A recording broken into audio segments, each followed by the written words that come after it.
ఈరోజు మనం రాయగడ మతిగేరం గుడికి రావడం జరిగిందండి. ఈ అన్ని ప్రసాదం కొట్లండి.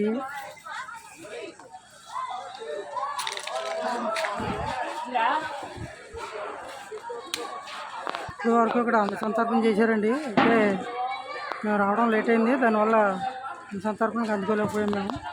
గుడి ఎంట్రన్స్ అండి ఇది, లోనకి దర్శనానికి, చిత్ర దర్శనానికి. ఇది రావి చెట్టు చాలా పెద్దదండి, ఇది చాలా పురాతన చెట్లా ఉంది. లోనకి ఎంట్రన్స్ అండి ఇది. మధ్యలో గుడి ఇది. ఆ దూరం నుంచి వచ్చామండి. లైన్లు 20 లైన్ల వరకు ఉన్నాయి. లైన్లు అన్నీ తిరిగి వచ్చాం దర్శనానికి. అక్కడికి వెళ్ళామండి. గుడి అమ్మవారి గుడి అవుతండి.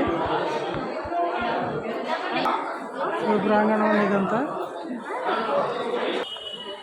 దర్శనం చేసుకుని బయటకు వచ్చామండి. ఈరోజు ఆదివారం కాబట్టి చాలా ఖాళీగా ఉంది. మామూలు రోజుల్లో అయితే అసలు ఖాళీగా ఉండదట. దర్శనం అయిపోయిందండి. Thank you sir. తల్లి దర్శనం మళ్ళీ వచ్చే సంవత్సరం వస్తామని అనుకున్నాం. ఓకే అండి, థ్యాంక్ యూ అండి.